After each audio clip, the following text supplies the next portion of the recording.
Bom dia, boa tarde, boa noite. Eu sou Paulo Schwartzman, sou professor de vocês desse primeiro módulo no MBA em Direito e Inteligência Artificial.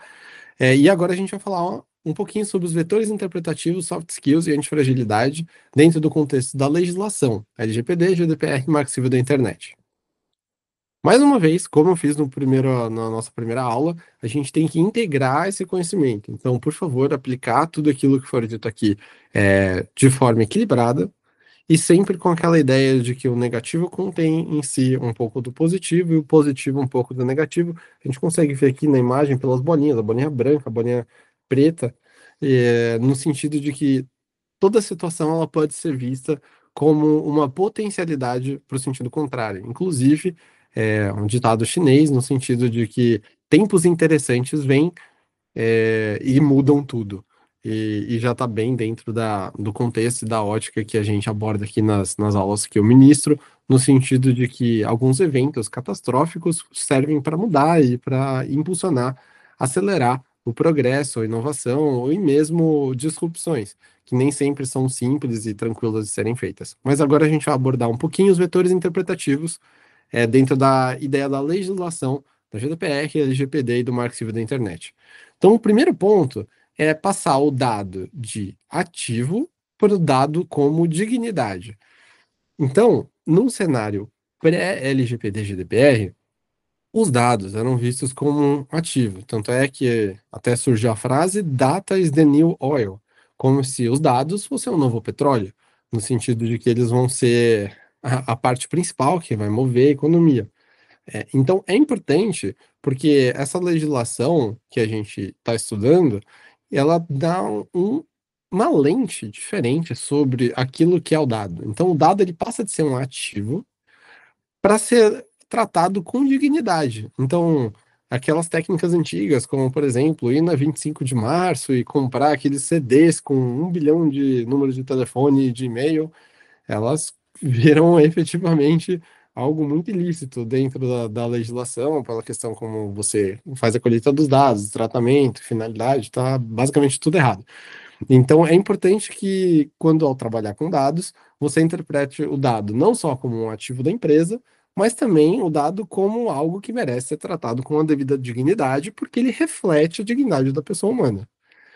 Outro ponto muito importante é mudar essa lógica do porquê e para quê, para que se tenha um primado da finalidade. Ou seja, você precisa tirar a lógica de que o dado ele funciona por si só para se trocar para essa lógica do porquê e para quê. Toda vez que você fizer uma colheita de dados, um tratamento de dados, você tem que conseguir responder pelo menos, no mínimo, essas duas perguntas, que é por que eu estou colhendo, por que eu estou tratando esses dados e para que eu estou colhendo, para que eu estou tratando esses dados.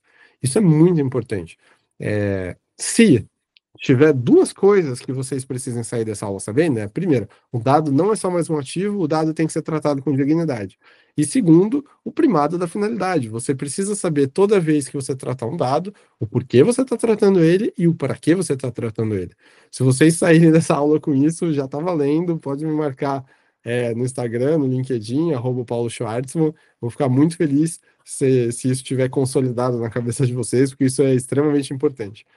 Um terceiro ponto, também bem importante, é o começo de uma era de responsabilidade proativa. Nesse caso, a LGPD seria um modelo de gestão de risco. E aí entram os conceitos de privacidade por design, né? Privacy by design, e privacidade por padrão, privacy by default.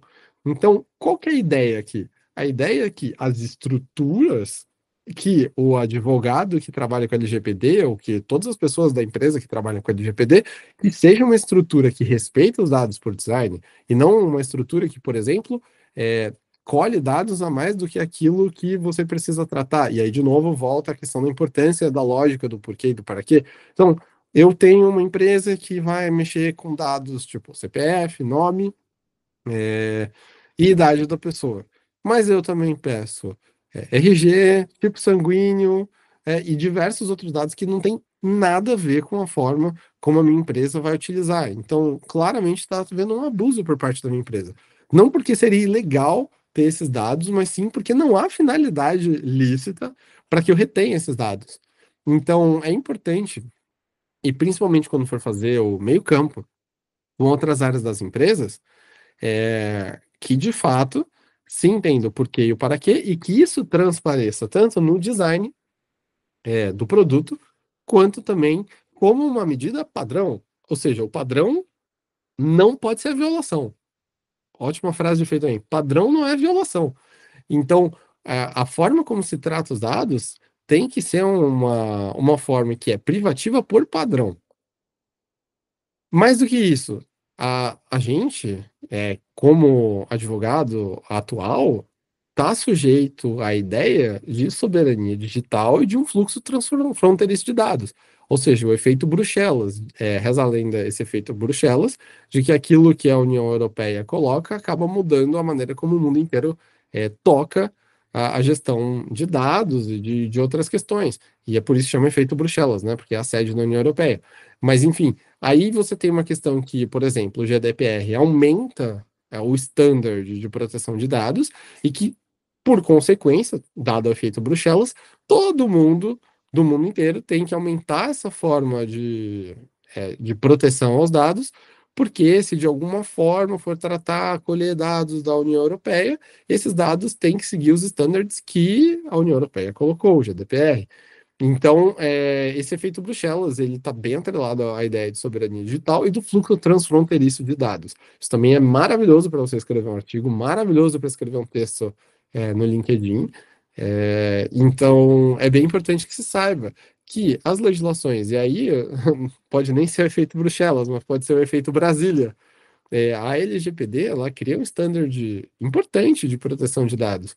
E os dados que forem tratados, tem que seguir isso de qualquer forma. Então, o próprio fato da LGPD estabelecer padrões elevados de proteção de dados acaba gerando também o dever de pessoas, mesmo de outros estados, de outros países, de seguir esses estándares quando forem tratar dados brasileiros. Outra questão, por exemplo, muito importante, que é um vetor super importante interpretativo, que é o princípio da neutralidade da rede, do artigo 9º do Marco Civil da Internet. Isso é muito importante, que se entenda como algo que se espraia por todo o ordenamento, por toda a forma de, de apreensão das figuras. Então, assim, a rede é neutra, as informações elas circulam livremente dentro da rede. E aí você já consegue ver um certo choque, porque o Marco Civil da Internet, por ser mais principiológico, acaba sendo mais abrangente. Já a LGPD, ela, por ser mais detalhista, ela acaba restringindo um pouco mais as coisas do que o Marco Civil. E aí já fica uma dica também. Se você precisar justificar a existência de algo um pouco mais duvidoso, utilize o Marco Civil, que provavelmente você consegue se ancorar em alguns princípios dele. Se você precisa, de outro lado, ir contra a existência de algo duvidoso, muito provavelmente você vai se ancorar na LGPD, porque ela é bem mais restritiva. E o último ponto é o escudo fragilizado, o artigo 19 do Marco Civil da Internet.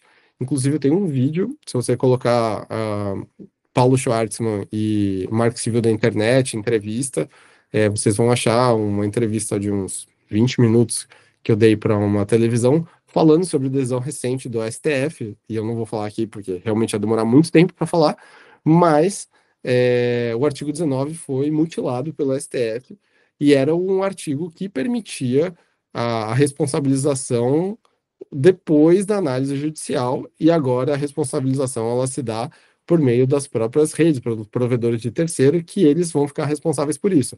Então, assim, tem várias questões, como, por exemplo, a terceirização de um papel que seria do judiciário, como, por exemplo, a questão de que muito provavelmente agora os conteúdos vão ser bloqueados para evitar a responsabilidade, e tem outras questões mais complexas ainda, sobre uma responsabilidade mesmo antes de um aviso de contrariedade, e que eu também falo nessa entrevista, que também já fica como material complementar.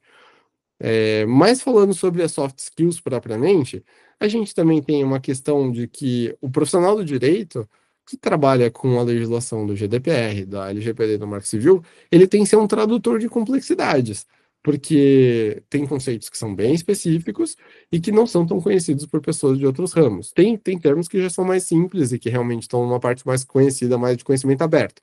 Mas o profissional do direito que trabalha com isso tem que ter uma comunicação eficaz e, de preferência, uma comunicação não violenta. Eu coloquei até esse CNV. Então, é bem importante mesmo, uma soft skill bem importante, que você adquira, que é traduzir essas complexidades de forma eficaz. Outra soft skill bem importante é essa visão preventiva e de gestão de riscos. E aí está muito atrelado com a questão do privacy by design e privacy by default. A pessoa que trabalha no jurídico, dentro do contexto da LGPD e do Marco Civil da Internet, ela tem que entender muito de produto também e de experiência do usuário. Eu até coloco como quarto ponto a questão do raciocínio interdisciplinar, né? Interpretar e entender como uma norma de privacidade pode influenciar a UX, a experiência do usuário, user experience. Então, é bem importante que a pessoa do direito, ela compreenda que a experiência do usuário vai ser afetada pela maneira como a LGPD for seguida, o Marco Civil da Internet for seguido, e como que se consegue, de um lado, conformidade perante essas leis, com a privacidade por padrão e também a privacidade como uma questão de design, e de outro lado, a experiência do usuário, porque ela não pode ficar comprometida a um ponto em que um produto fique inútil. Então, é importante, e como última soft skill, né, que o advogado ou advogada tenha um foco em nuances, que ele saia da ideia do pode e não pode, que ele comece a entender que nem tudo é objeto da clivagem, como a gente já disse na primeira aula. Então, isso é bem importante. E na parte de antifragilidade, o advogado, o profissional de direito, a advogada, tem que ser um caçador de volatilidade. Tem que entender essas novas decisões, como a do STF, novas tecnologias, como uma oportunidade de aprendizado e de prospecção. Ou seja, toda vez que sair um regulamento novo, toda vez que sair uma portaria nova, toda vez que sair qualquer coisa, isso é uma oportunidade de você oferecer um serviço, isso é uma outra oportunidade de você estabelecer um contato, isso é uma oportunidade de você fazer uma newsletter para os seus clientes. Então, interpretar essas volatilidades sistêmicas, seja jurisprudencial, legislativa ou o que seja, como oportunidades tanto para você melhorar a sua atuação, oportunidade de aprendizado de melhoria, quanto de prospecção de trabalho mesmo.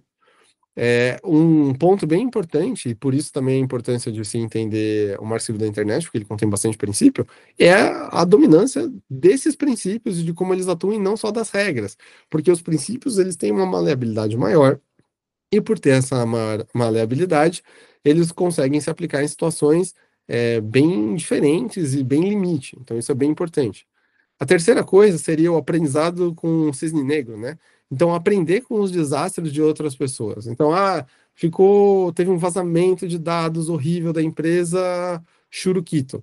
Então, se a empresa Churuquito teve um vazamento de dados, o que que eu vou fazer? Eu vou olhar exatamente o que aconteceu, eu vou ver o que que deu de errado, eu vou ver o que eles podiam ter feito, e eu vou utilizar esse desastre alheio para aprender. Reza o ditado que sábio é aquele que aprende com o erro dos outros, esperto é aquele que aprende com os próprios erros e burro é aquele que não aprende nem com os próprios erros. Então, assim, aprender com os desastres alheios é de fato uma ótima chance e uma postura bem antifrágil diante das novidades que o amanhã reserva. E eu deixei por último, nessa parte ainda de antifragilidade, dois efeitos. Primeiro, o efeito Barbell, que é o efeito Alter, né, na atuação, que eu acredito que o advogado que mexe com LGPD, GDPR e o Marco Civil da Internet, ele tem que concentrar 80% em serviços de segurança máxima, ou seja, são serviços mais clássicos, mais batidos, como conformidade com a LGPD, Marco Civil, e 20% em produtos de alto risco do escritório. Então, seria algum tipo de caso mais difícil de se ganhar, mas que você também tem um potencial de exposição maior. Então, fazendo esse balanceamento, né? Eu até usei o 80-20, tem o princípio de Pareto, né? Que muita gente sempre fala, mas eu deixei esse 80-20 porque eu acredito que é uma proporção adequada e o próprio Taleb, no livro dele, ele coloca o efeito barbell no sentido de você poder colocar de um lado uma atuação com segurança máxima, representando quase tudo que você faz, e de outro lado, o alto risco, considerando um quinto daquilo que você faz, mas que pode gerar um retorno muito alto. Então é interessante dentro da sua atuação, dentro dos serviços e dos produtos que você oferece no seu escritório de advocacia, que você faça esse balanceamento dessa forma para poder aproveitar o melhor, tanto de produtos que têm uma saída maior, como conformidade LGPD, criação de termos e condições, esse tipo de coisa, e também com produtos de maior alto risco, como, por exemplo, pegar uma defesa judicial perante o STF, umas coisas do gênero. E o efeito Linde. Confie no que existe, principalmente naquilo que existe há muito tempo. Esse efeito, ele reza a lenda que as coisas têm um tempo de duração estimado mais ou menos igual ao tempo que elas já existem. Então, se algo já existe há 20 anos, é provável que ela vai durar por mais 20 anos. Se a coisa já existe por um ano, é provável que talvez ela dure por mais um ano. Se a coisa existe há 2.000 anos, é provável que ela dure por mais 2.000 anos. Então, esse efeito Linde é um efeito interessante para que a gente, como profissional do direito atual, consiga dar a devida importância para as coisas. Então, ah, princípios gerais do direito que existem desde o direito romano.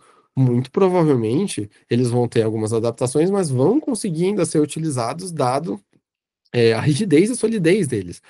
Eles são princípios que já resistiram ao teste do tempo, resistiram ou resiliram, né, ao teste do tempo. Eles apresentaram essa gradiente de resiliência muito forte, resistiram ao teste do tempo e que, portanto, pode ser que eles ainda durem mais muito tempo. Ou, de outro lado, se pegar algo que surgiu há um ano, a chance de durar mais um ano e não existir mais é grande também. Então, a gente tem algumas questões que são colocadas com muita rapidez dentro do nosso dia a dia, alguns programas, softwares que são colocados com muita rapidez e que provavelmente vão entrar e vão sair tão rápido quanto chegaram. Então, isso é interessante, tanto para a gente analisar o que a gente vai gastar nosso tempo, investir o nosso tempo em termos de estudo, como também como plataforma de atuação. Então, nós sabemos já que o sistema operacional Windows é um sistema recente, mas que já tem um certo teste do tempo. E tem outros sistemas que vão surgindo que são super recentes e que talvez não resistam a esse teste do tempo. Então, talvez trabalhar no Windows, talvez trabalhar no Mac, que já são sistemas mais antigos, seja mais simples do que trabalhar em sistemas mais novos. Ou softwares mais antigos, muito provavelmente vão conseguir aguentar mais tempo do que os mais novos. Não é uma certeza, mas e como a ideia dessa pós-graduação desse MBA não é trabalhar com certezas, mas sim ajudar a navegar nas incertezas, né? Num mundo cada vez mais volátil, incerto, é importante que a gente tenha as ferramentas, e o efeito Linde é uma boa ferramenta no sentido da gente tentar interpretar a duração de algum tipo de fenômeno. E essa foi o nosso bloco, o nosso segundo bloco. No próximo bloco, a gente vai analisar a legislação dentro da ideia da janela de Johari. Eu agradeço pela atenção de vocês. Se ficaram com alguma dúvida, gostaram da aula, quer manter contato, tem aqui meu LinkedIn, meu Instagram e meu e-mail. E eu fico à disposição. Um abração.